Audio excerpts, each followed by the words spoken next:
Yeah, keep looking. We have got to find something. What have we here? What do you got, pal? Holy crap. What are you doing here?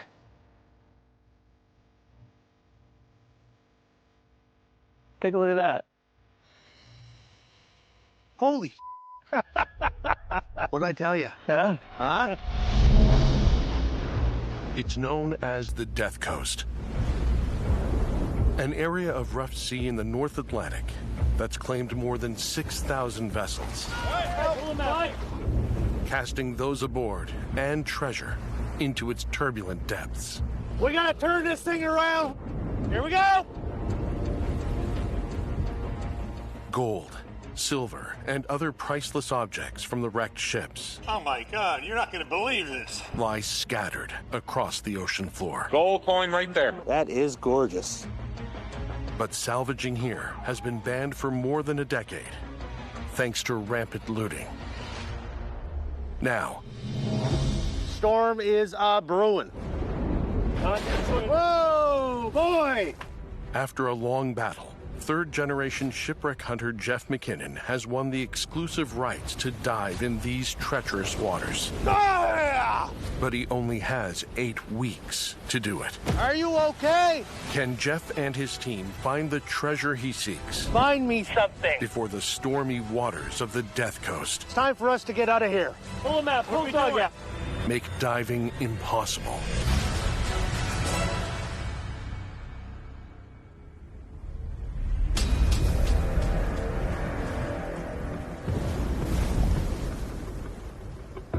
Five weeks into an 8-week expedition, Come on, divers. Do it.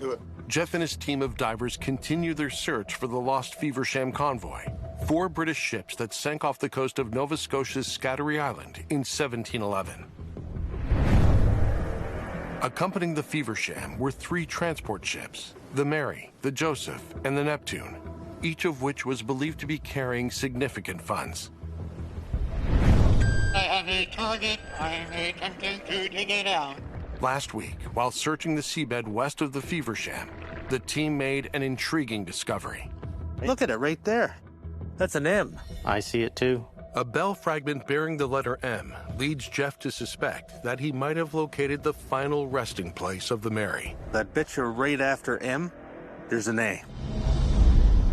So Jeff is heading back to Scattery Island to a new dive spot, hoping to find more evidence of the transport ships or their potential payloads. I think it's going to be a great day. We are crossing the Western Breaker into uncharted territory, way past the Feversham. Jeff's research indicates the 3 support ships were pushed westward past the Feversham onto the rocks of Scattery Island. It's a particularly rough section of the coast where the shoals extend for hundreds of yards just under the surface of the water. Right in there, look. So you're gonna have to moor somewhere in here. Yeah. This place here is destruction personified. That rugged beauty will bite you. All right. Here's the deal. Have a look around, and then what I'm gonna do is I'm gonna go to the outer reaches here of the Hatches Rocks, and then we're gonna work our way in. And hopefully we find some trail of wreckage between there and there. Let's go. See if we can bang off forward today, guys. We can do this. Everything ready? Tanks up. Goodbye. Go find me something for the love of God.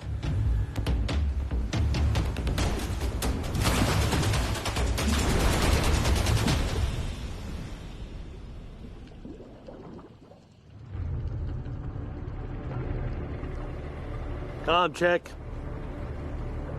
This is topside. Do you copy over? Copy that. The team is working in shallow water, which can be especially hazardous.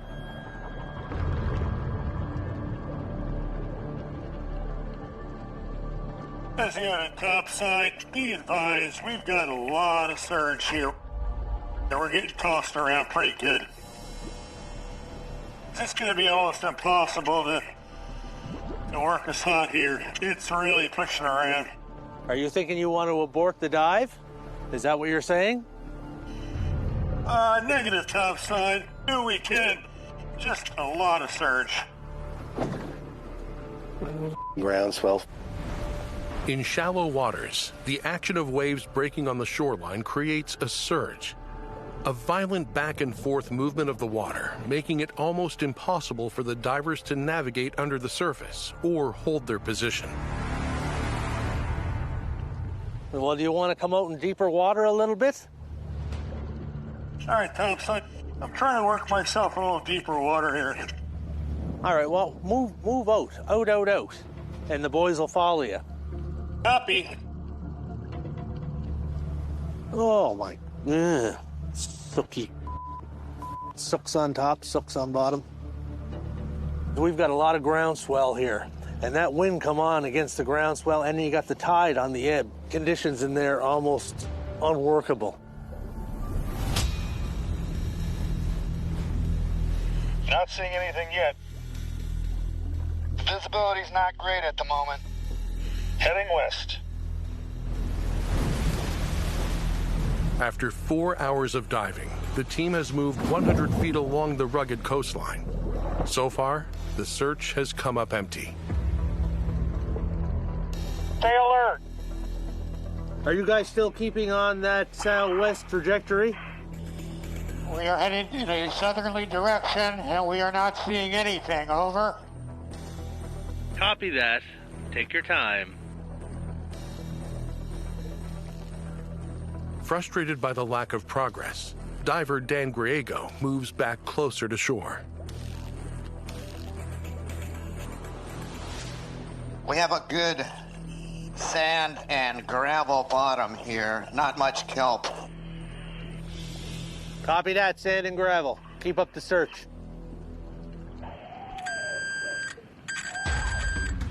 Head ahead here. What do you got? Can't quite see it yet. Hey, Mike, can you come over and help me dig this?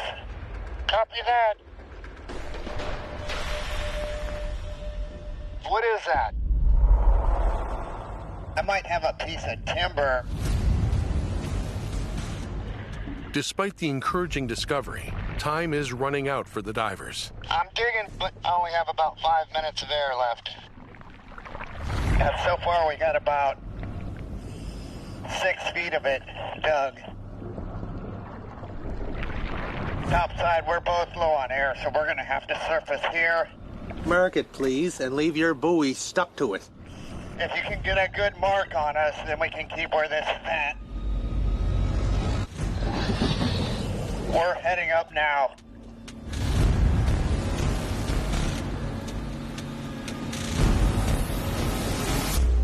Okay, we got a mark there. We got a mark. Good. Good job, guys. Good way to get that marked. As the team resets for the next dive, Jim, Jeff, and Dan review the underwater footage, hoping to identify the object they've just found. So, Dan, what am I looking at here? When I initially got the hit, it's probably down about 10 inches into the sand, and I cleared off about 8 inches, and I could tell that it's wood. Yeah, I can see it. Plain as day. That is a plank off the side of a ship. Yep. What do you think it is? I think it's a plank off the side of a ship. So do I. There's no going around it. This plank, what's it doing here all by itself? I have no idea. Could you lift it up? It only had one end of it showing, so we hadn't cleared the whole thing off and then see how long it goes. Yeah, you got to be careful with this anyway, because it's wood, you know, and wood that's been underwater for hundreds of years is rather fragile. One piece like that on its own, erratic? That came from a bigger section of the ship.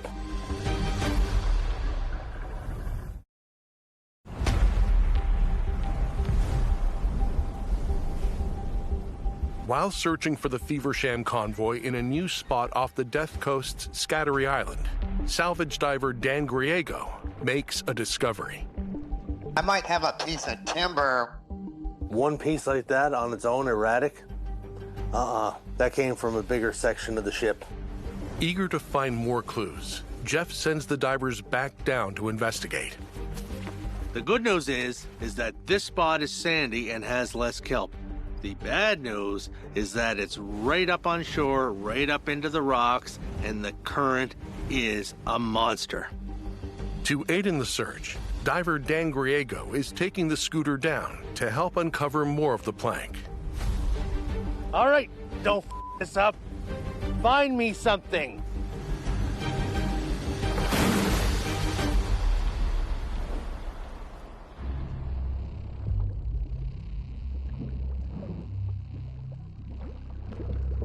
Below the surface, the clock is ticking as high tide is fast approaching.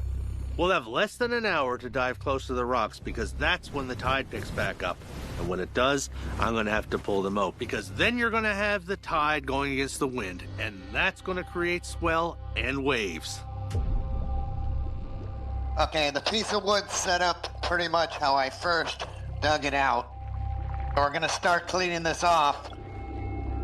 You want to give me the scooter? Back up. So as not to damage the fragile wood, the divers use the propellers of the underwater scooter to quickly and carefully remove the sand and gravel, revealing something underneath it. Topside, this is Griego. It's like we have about a 5-foot piece of timber, copper sheeting on it. Copper sheathing. That's a good sign. A thin layer of copper turned green by the salt in the water covers the face of the plank. Digging a bit here, hold on. And as more sand is removed, more hidden artifacts are revealed. Topside, I have something here. It's quite small. I'll bring it up to the surface. Griego is surfacing on the buoy line. Notice the divers, boat is going to retrieve Dan, so keep your eyes to the sky.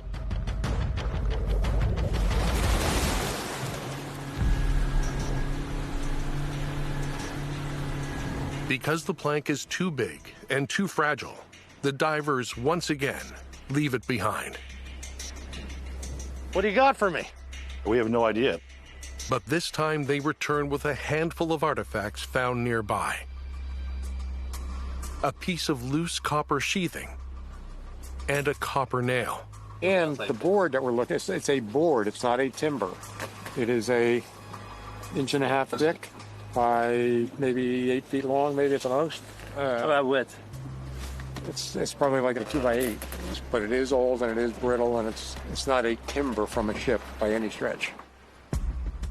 The plank looks way too small to be part of the hull. What's this plank doing here? I have no idea. Yeah, this is a mystery, all right. There was nothing around it. If somebody handed this to me from another shipwreck, I'd certainly say that this is a copper sheathing nail. Normally ships of that era were sheathed in lead. That's another head scratcher. All right, we're gonna have to come back another day. That's all we can do.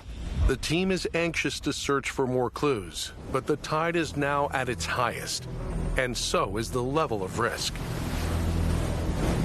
When you're dealing with the ocean, every variable counts. Tide is something you're always having to fight against. When the tide changes, it makes the swell even bigger. And we're really close into shore. I don't want to lose any of my divers on the rocks. Let's go home, Johnny. It's going to pick up. I don't have time to mess around here. Every minute of every single dive is precious to me, but safety is always my top priority.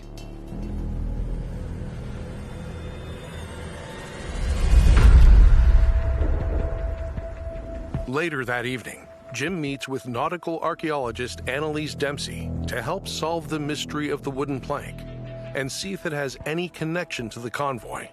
Annalise is a professional sailor and studies the history of wooden ships at Texas A&M University. So, Annalise, I've got some video that you might be interested in. We did find a plank with what appears to be copper sheathing, but we'll let you take a look at it. Yeah, let's take a look. Yeah. Wow, look at that. Okay, so it looks like it's at least 4 or 5 feet long. The thickness is pretty thin. Okay, it's pretty thin, and it's clearly covered with some type of metal. The sheet metal is a little bit interesting to me. This could potentially be a powder locker, a powder magazine, munition storage. Oh, yeah, that's interesting. And it's lined with metal, so it's lined with copper or it's lined with lead. It's thin, so it's definitely not iron. You can't store gunpowder in anything iron because you don't want your ship to explode. Yeah. During the Age of Sail, ships stored gunpowder and other explosives in a purpose-built room called a powder locker or magazine. For safety, it was usually reinforced with a non-reactive metal like copper or lead, which would resist sparking. Could any of the Feversham's convoy ships have contained a powder locker? This was found away from the Feversham, so we believe that this is one of the 3 transport ships. So why would a merchant ship have a powder magazine? Well, it could be protecting itself, it could be transporting weapons, but we're likely holding valuables.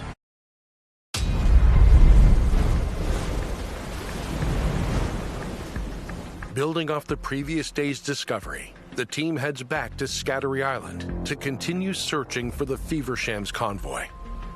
Right in there, look. I want to go outside Ragged Rocks there and pull in. The submerged wooden plank was uncovered on the far side of the Western Breakers, where powerful ocean currents meet the jagged edge of the Death Coast.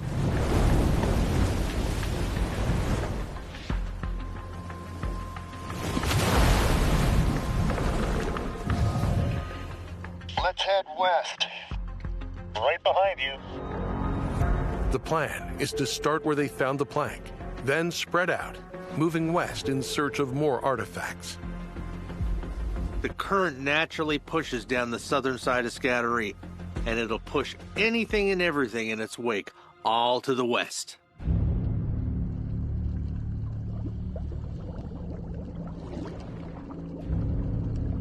Right behind you. Let's not spread too far. Yeah, I'm gonna move over to the right so I'm a little bit away from you guys on the other side, down into this other crack.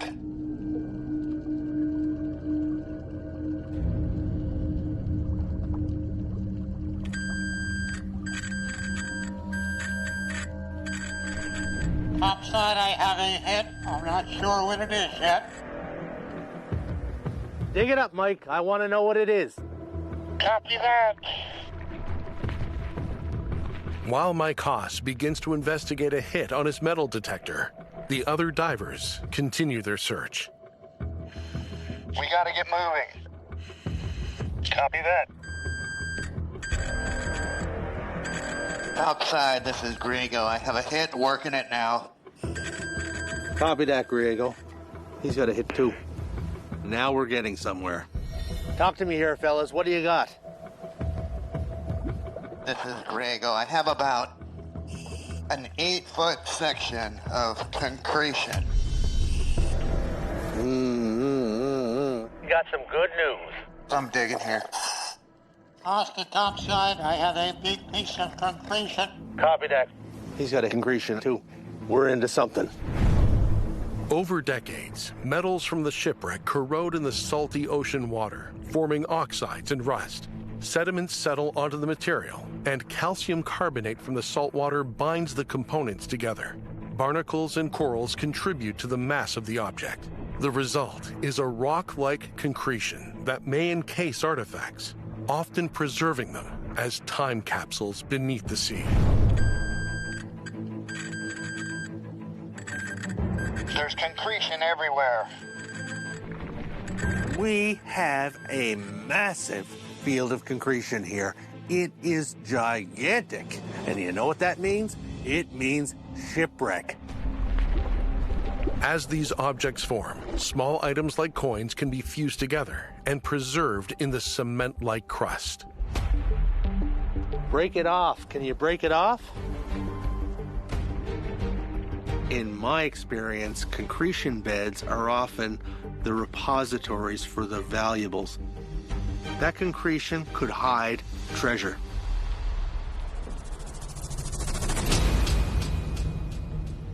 while Jeff and the team try to surface the concretions. Back at base camp in Lewisburg, team archaeologist Jim Sinclair is meeting with historian Jenna Leahy. Jim hopes Jenna may be able to connect the copper plank, believed to be part of a powder room, to one of the convoy ships.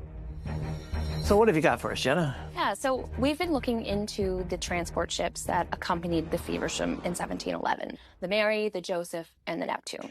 And we found the Neptune's letter of marque. Wow. This letter of marque is an official warrant from the Admiralty authorizing the Neptune to set upon by force of arms other enemy vessels and to seize their goods, monies, and merchandise, essentially giving it a license to steal from other ships. So if the Neptune could engage in privateering, it likely carried an arsenal of weapons. Could this copper plank be a remnant of the Neptune's powder room where munitions and gunpowder were stored? And was the Neptune seizing riches from enemy ships? A really interesting part of this story is that 1 year later, in 1712, a ship called the HMS Sapphire was dispatched to Cape Breton in order to conduct a salvage operation. But not only the Feversham, also the Neptune as well. Wow.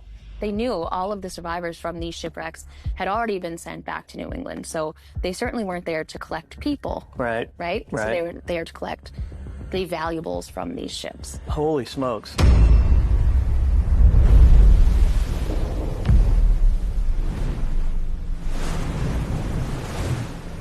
Meanwhile, back on the water, the dive team continues to work the concretion field.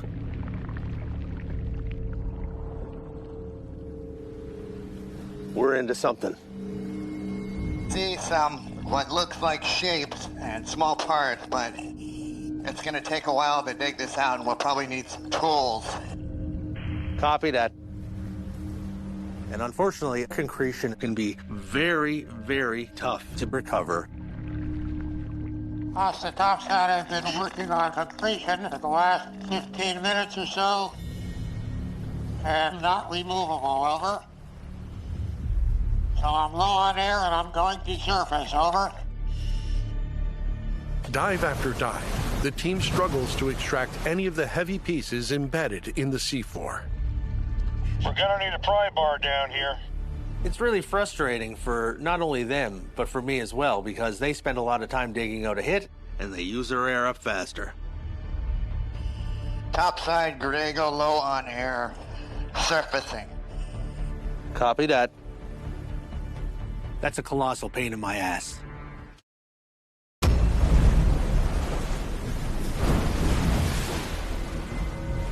While searching the seabed near Scattery Island, Jeff MacKinnon's team has discovered a field of concretion that might be hiding artifacts from one of the Feversham convoy ships.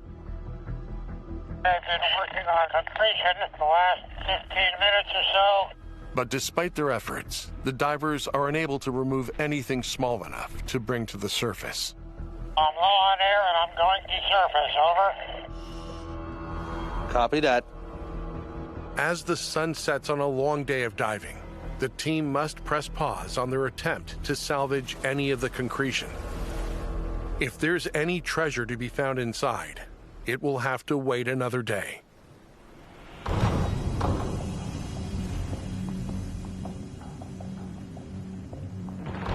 Later that night, Jeff and the team meet to discuss the situation. So we got ourselves into a pretty nice mess this time. It is a huge concretion field. Well, that's a gift if I ever heard of one. So we're right here on the other side. And Dan, how far would you say that field extended?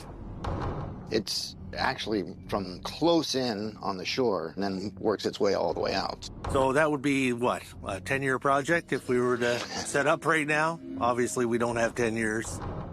I want to find loose pieces of concretion because I don't want to tamper with the bed that's on the bottom of the ocean right now. A bed this big could take literally years to do properly.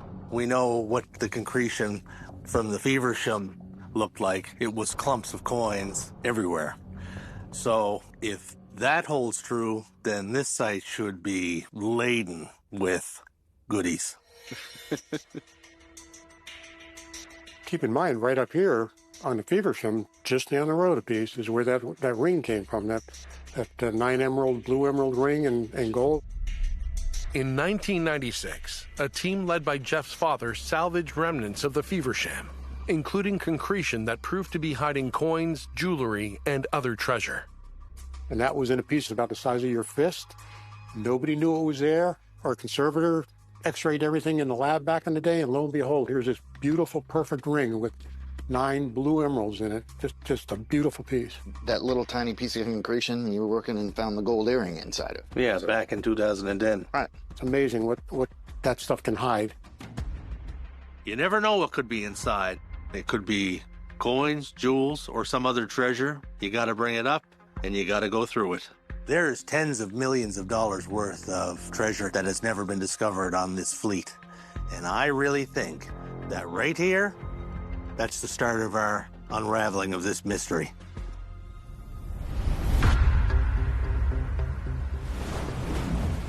The next day, the team returns to the location they hope is the site of the Neptune.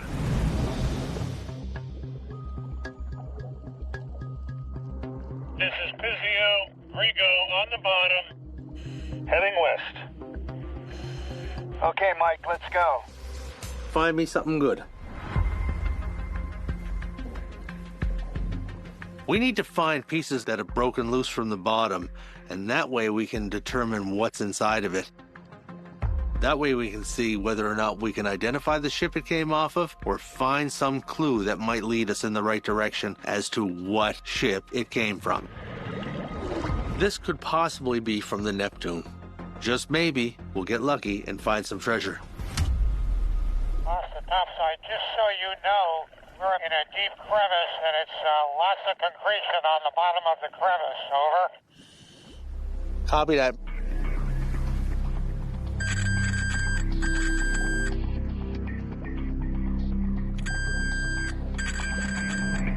Topside, this is Griego. I have a hit.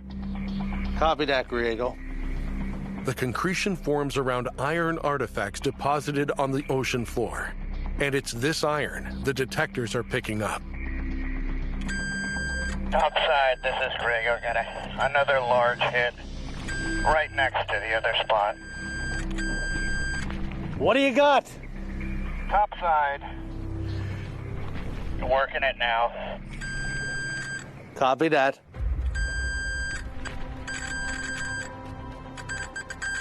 Topside, this is Griego. There's a bunch of large pieces. There's no shortage of hits. But so far, none of the pieces are small enough to bring to the surface.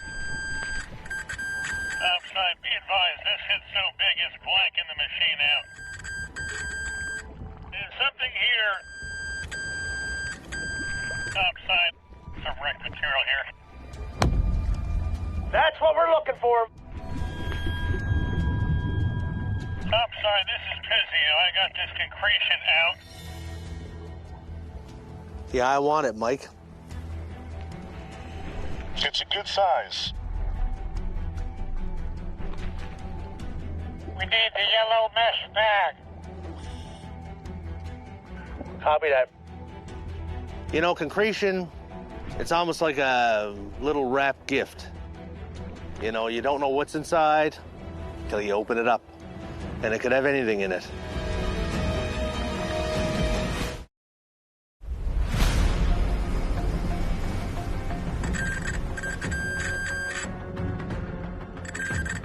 While searching for the wreck of the Neptune, Topside, this is Pizio. I got this concretion out. Copy that. the dive team finally succeeds in extracting a piece of concretion small enough to bring back. I'll put what I can in my bag. The sample is still too heavy for the divers to carry on their own, so they place it in an inflatable bag to float to the surface. This is Haas. The buoy is coming your way. Chris and Jason are going to haul the bag. It's approaching the surface.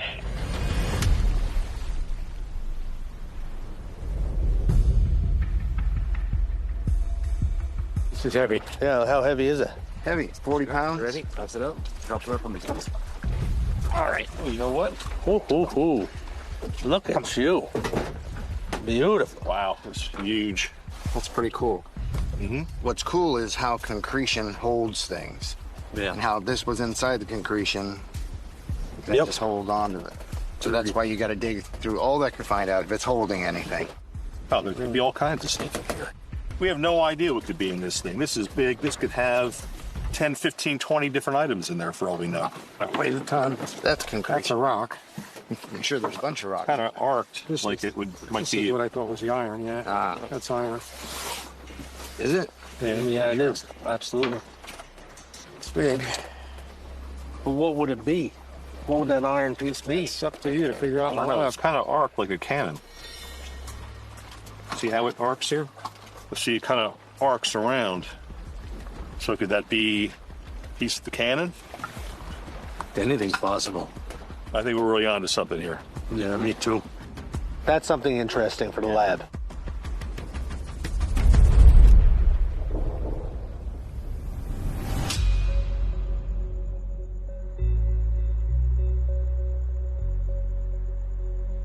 As night falls, team archaeologist Jim Sinclair takes the first pieces of concretion to the diagnostics lab to examine them. Jim is looking for clues to see if the samples are from the site of the Neptune. To protect whatever artifacts may have been fused together inside, he has to carefully chip away at the cement-like concrete. I generally just do tapping with a small hammer. Sometimes, like if I see what the artifact is, I'll have pneumatic chisels and stuff like that to take everything off. But, you know, mechanical cleaning is about the fastest way to do that.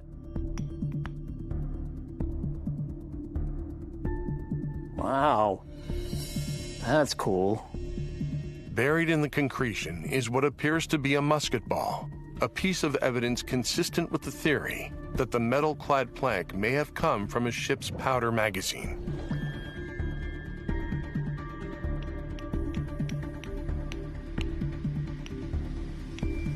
Ooh, what is that? After an hour of slow and steady hammering, Jim's patience pays off. Sometimes when you're working on concretion, it's a lot of work and effort, and you come up empty. But sometimes you hit the jackpot. Holy smokes. And that's a nice little cannonball. It's a really big deal. If you're finding cannonballs from a shipwreck, it's probably a good bet that they're from a privateer. Encouraged by the cannonball, Jim calls Jeff into the lab. How you doing, man? Good, pal. What do you got for me? Oh, look at that. Let me just wash it off a bit and see if there's any markings or recognizable stuff on it.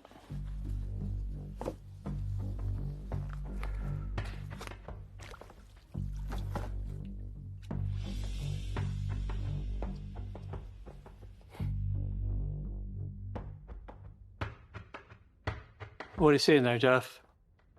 Well, I guarantee you this isn't off the Feversham because there's no broad arrow on it. Ah. The broad arrow is a stylized symbol of an arrowhead used for centuries by the British government to mark guns and ammunition used by the Royal Navy. And it was a capital offense for it to be used by non-military ships. This is probably from one of the transports. And you've got a musket ball here. Yep. Leads me to believe that they were protecting something. Finding a cannonball like this fits with the theory that this ship was armed. Therefore, it had a powder magazine. And if that's the case, it could possibly be the Neptune. And in my mind, what would you protect? Not barrels of pig fat.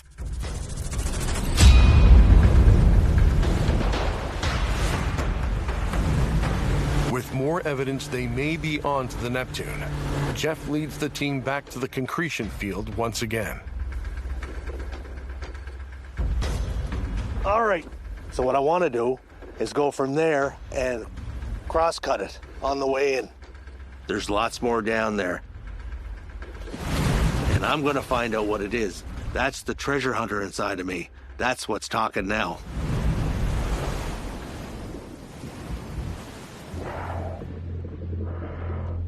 Follow me.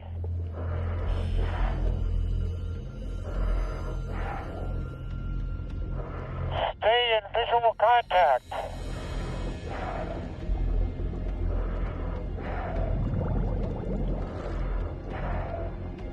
Not seeing anything yet.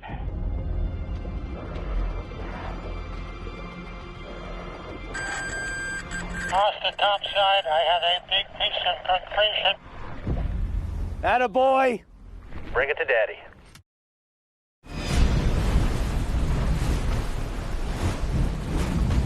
With just 2 weeks left in their search for shipwrecks along the Death Coast, Off the top side, I have a big piece of concretion.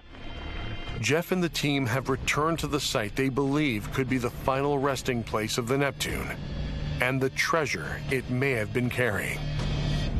Are you going to bring that up? Is it detached? What do you think? I'm not sure yet. It's smeared right into the bottom, not removable, over. Copy that. Move on. Find something else. Outside, this is Griego. I'm digging into concretion.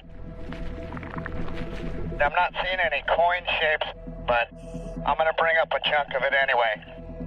Please do. Bring a chunk anyway. I'll put what I can in my bag. Copy that. Well, I want that spot marked, Dan. I want it M-A-R-K-E-D. Copy that.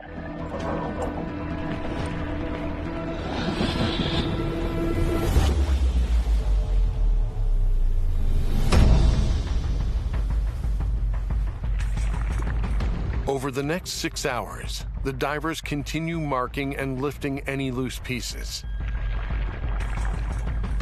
With daylight dwindling, they make a last-minute push to secure all they can. Divers, you got 5 minutes left. Copy that. I know it doesn't look like much now, but who knows what could be in that concretion? Holy frig.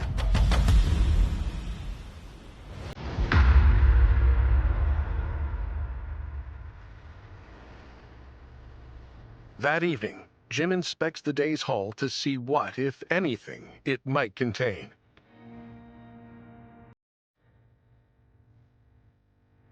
Every shipwreck that we work on has a story to tell. The remnants of those stories, those little pieces of the past, are sitting on the bottom of the ocean.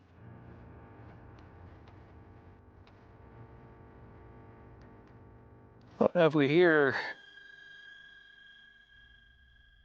So, what are you doing here? Holy crap.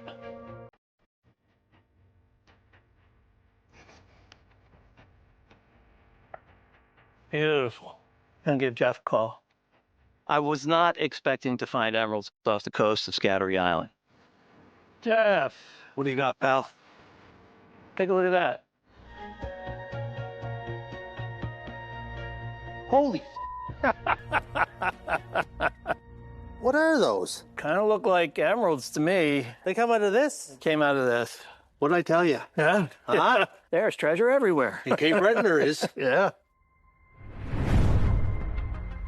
Emeralds are 20 times rarer than diamonds. A single emerald smaller than a pea can be worth over $10,000. In the early 18th century, up to 95% of the world's emeralds were mined in Colombia and were regularly shipped back to Europe on Spanish treasure ships, making them prime targets for piracy and privateering.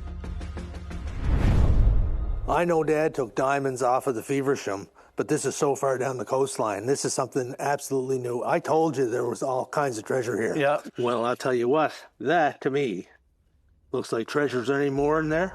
Well, I mean, we're gonna have to look. It's a rock. It's a rock. When a ship breaks apart, it dumps all of its contents to the bottom of the sea, and whatever treasure she had aboard of her.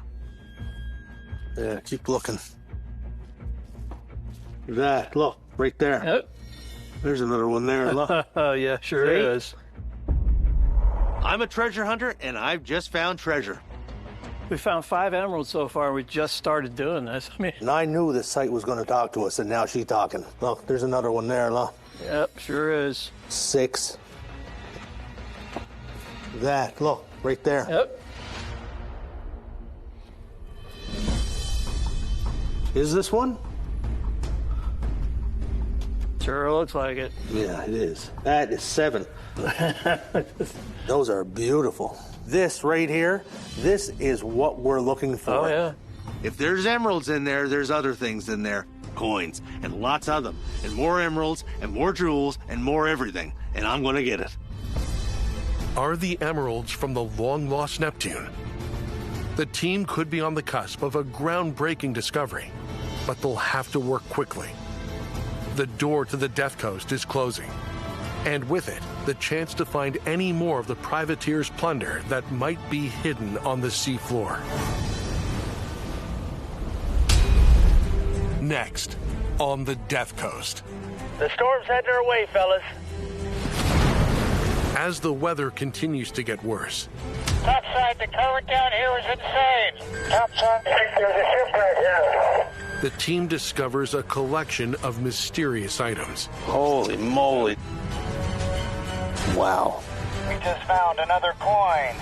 Attaboy! There's one of these shipwrecks here.